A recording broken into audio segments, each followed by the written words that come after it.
Up next, we have Biblio Care. Come on up and get mic'd, and we'll get going.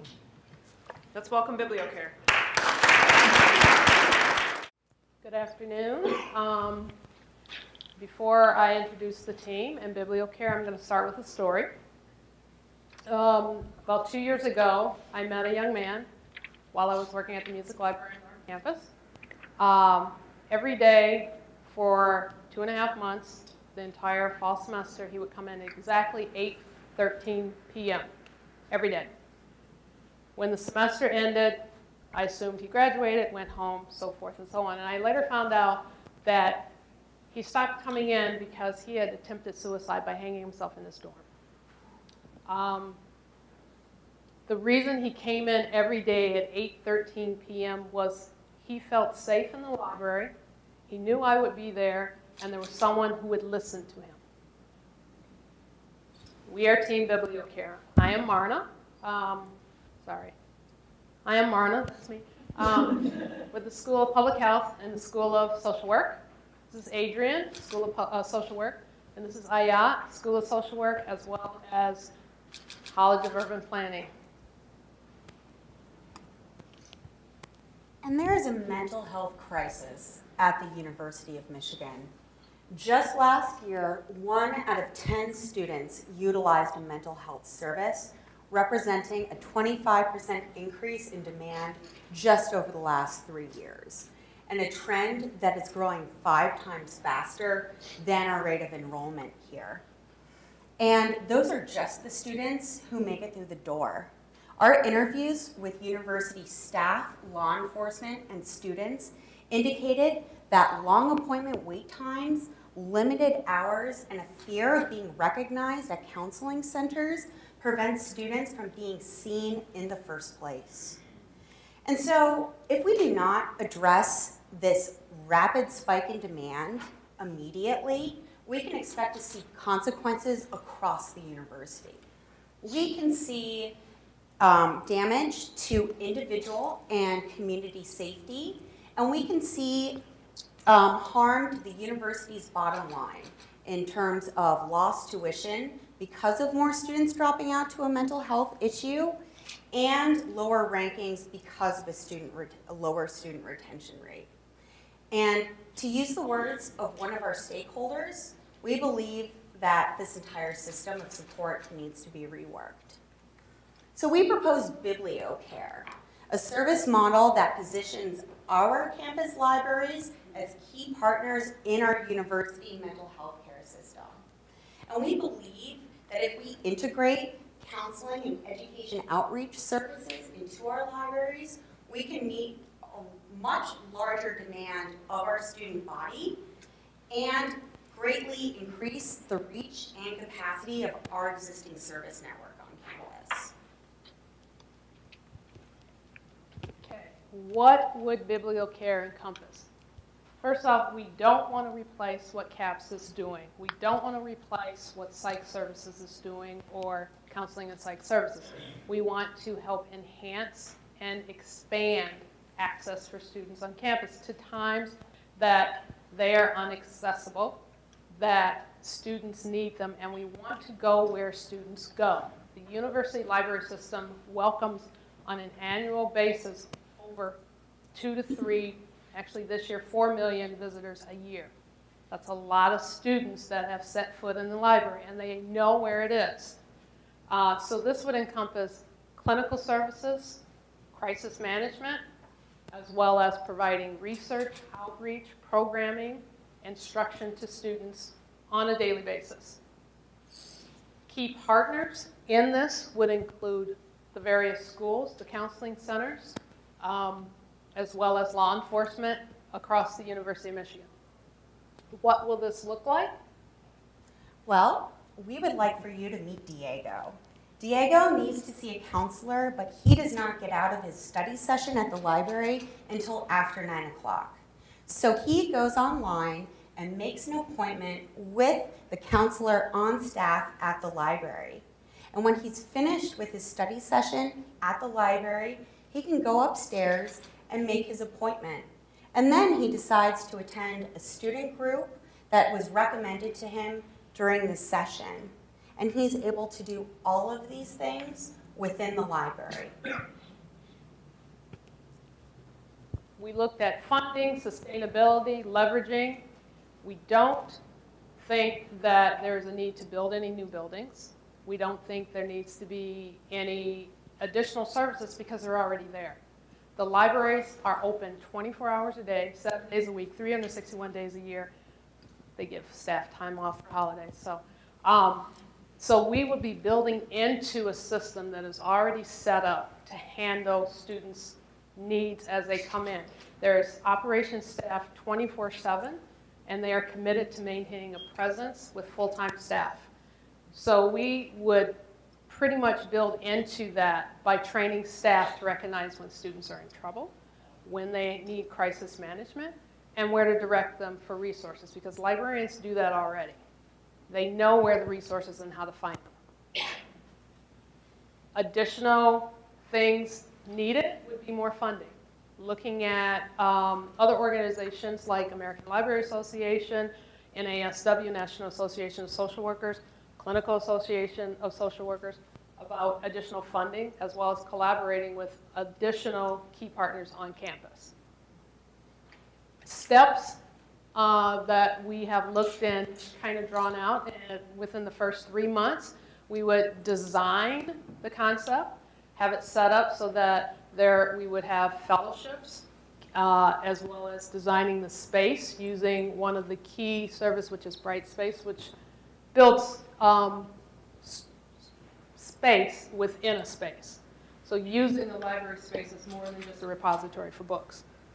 Second step, 3 to 6 months, referral systems, online scheduling implementation, chat service, utilizing some of the services that are already there. There's already Ask Us through the library system. We would key into that and piggyback onto that so that students can text and chat as needed. And then within the 6 to 12 months, we would launch it and look at any design performance matrix and then review it and see what needs to be changed, what needs to be added, what needs to be enhanced, or what is and is not working.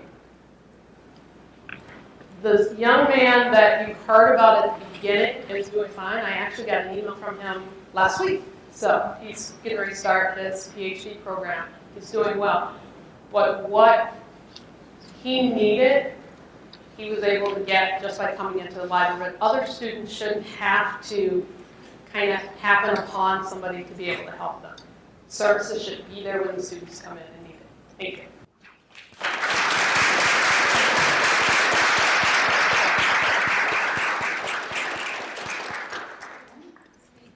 How much is a solution for Ann Arbor and for University of Michigan, or how much do you think of this as a solution and has applicability outside of this campus?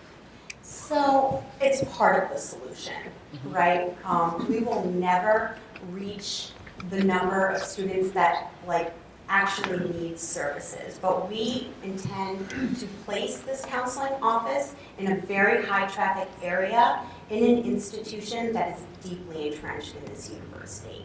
And there are many other Big Ten universities that are also experiencing incredible demand for services. So part of our innovation is that we want to design a social work program that is applicable to academic campuses and universities, and then share those best practices after our pilot with institutions like Berkeley, UT Austin, campuses that are very similar to the makeup of ours. So it seems there's two parts. One is the potentially hiring new staff, and the other is leveraging, as you said, the existing librarians that are employed at the libraries. Do current staff, is this something that they want to do, that they feel they have the capacity to? What's the training process look like to sort of onboard someone? A very good question. I talked to several key people within the library system, and staff overwhelmingly have been asking for this for years. They have spent a lot of time consulting students when they come in crying because of breakups, high anxiety times because of exams. And the staff want the training because they want to know how to help the student, where to direct them when Just the basic, oh, I'm sorry, being empathetic doesn't work, and you need to take that next step. Let's say, call in EPS or psych services or something like that. They want that training to know how to take that next step because they know how important it is, and it could potentially be someone's life at stake. I've talked to a couple of the administrators at the library, and they want to work with student life very much to be able to have a program that also deals with crisis management as needed, to also provide instruction, not just for staff, but for faculty, for TAs, for RAs. They want to encompass that so that it comes out, so that they can provide and share what resources they know and do the training right there. They also want to work with students, providing programming within the library, such as support groups, information educational programs, to help them understand and take away the stigma of mental health issues. We should also mention too that with our interviews with law enforcement, there was also an expressed desire to be introduced to current best practices with dealing with a mental health emergency. And one of the key issues is that when they arrive to the scene of an emergency, they cannot gain the information that they need to communicate with psych services once they drop that student off. Because the people on the scene are not well equipped or trained enough to identify what that student's issue is. So when they are dropped off at the hospital, the police cannot tell staff what the actual situation is. And the police department told us that from 9 to 5, they respond to mental health crisis calls at CAPS, and during the off hours, they come to the library. And so that training from library staff is incredibly important just in terms of communicating with campus police and really strengthening that entire network. I take it that the librarians now in the university, you're saying your impression isn't based on some interviews, would be sympathetic to this and see a need at least, and would not be hostile or resistant to this. On the other hand, they are certainly not trained mental health workers. No. And to what extent would extra training be required? What kind of training have you anticipated, and have you tried to cost that out at all on a per unit librarian level? Because at some point, it seems to me that your business model, if you could call it that, will require the financial support of the University of Michigan for initial and ongoing training of library personnel in a sort of a cross-disciplinary way that some of them may not have, certainly didn't anticipate and may actually resist. And that's a very good question. And one of the reasons why I continued my education, because like I said earlier, everybody wasn't here earlier, but I talked to them earlier. When I finished my graduate degree in library science, I wanted to take the extra social work degree program because of the work that I know that librarians do on a daily basis. Looking at the cost, it's expensive to go back to school full-time for a second graduate degree.